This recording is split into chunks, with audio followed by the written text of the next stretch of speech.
चलो देखते हैं ये सवाल।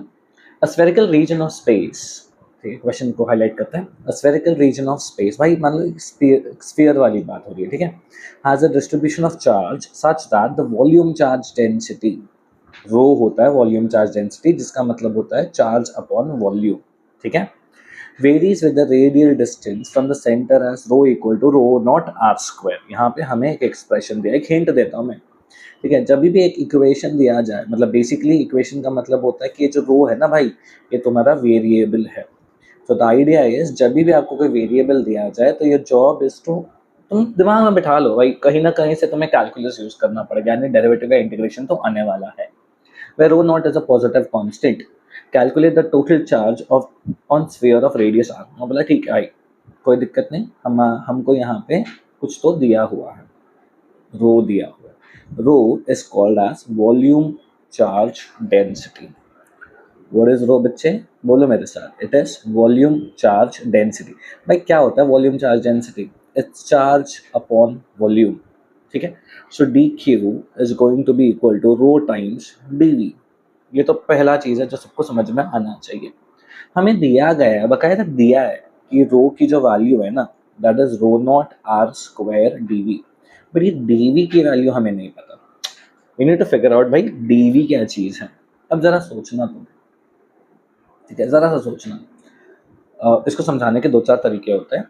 मैं तुम्हें ऐसा एक सिंपल वाला तरीका यहाँ पे बता रहा हूँ कि भाई एक चार्ज है क्यू जो उसके पूरे वॉल्यूम पे अटका हुआ है, ठीक है। मैं इस स्फीयर का, ये बड़ा सा स्फीयर है मानते हैं, ठीक है, इस स्फीयर का एक पतला सा स्फीयर ले रहा हूँ। इस पतले से स्फीयर पे जो चार्ज होगा let's call it as d q, ठीक है, एंड उसका जो वॉल्यूम होगा let's call it as d we.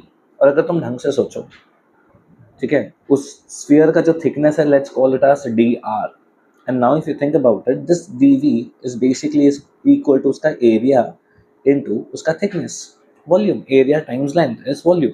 तो यहाँ पे लिखते समय मैं लिखूंगा d Q is equal to rho not are square times 4 pi are square D r. इसको समझाने का वैसे एक और तरीका भी होता है कि भाई आप ना एक काम करो, इस पूरी चीज़ को पहले तो मिटा दो, ये आपका क्यू है राइट, तो डेरिवेटिव कर दो इसको। कुछ लोग ऐसा भी समझाते हैं, मुझे थोड़ा सही नहीं लगता बट ठीक है, 3r स्क्वायर राइट। सो यहाँ से आपका 3 कट गया और आपके पास 4/3 pi R cube, sorry R cube, हाँ 4 पाई आर स्क्वायर बन गया। आप डी आर को उधर भेज दो, आपका डी क्यू बन जाएगा 4 pi are square D R, ठीक है, डिपेंडिंग कि तुम्हें क्या समझता है, डजेंट मैटर, ये याद कर लो आप।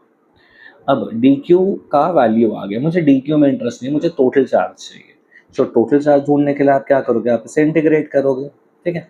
आप इंटीग्रेट करोगे यानी rho not are square 4 pi are square D R को आप इंटीग्रेट करोगे। आर, स्मॉल आर की वैल्यू के बारे में सोचो। स्मॉल आर का मिनिमम वैल्यू यहाँ पे लिख के दिया बकायदा उन्होंने, ये 0 है और मैक्सिमम वैल्यू कैपिटल आर है।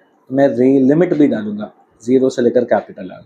जब 0 है तो we are at the centre of sphere, basically meaning कि भाई वहाँ पे बिल्कुल भी चार्ज नहीं है। जब कैपिटल आर है तब भर गया है charge, right.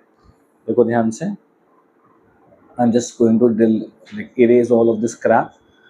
This is all nuts man, come on, this is all bullshit, come here। तो मेरे को इंटीग्रेशन ऑफ डी क्यू आ रहा है, बेसिक अभी सिर्फ कैलकुलेट करना है और कुछ नहीं करना है, ठीक है। बाकी सब हो गया हमारा, रो नॉट बाहर आ गया क्योंकि भाई कांस्टेंट है, इट्स अ पॉजिटिव कांस्टेंट, उन्होंने क्वेश्चन में लिख के दिया है। 4 पाई तुम जानते हो कि कांस्टेंट है, इंटीग्रेट हो रहा है सिर्फ r raise to power 4 dr within the range of 0 and capital R। This gives me q is equal to 4 pi rho naught into r power 5 upon 5 within the range of 0 and capital R, which gives me q is equal to 4 pi r rho naught into r power 5 divided by 5. Game khatam bhai, that is your answer to this problem. Alright, let's move to the next one.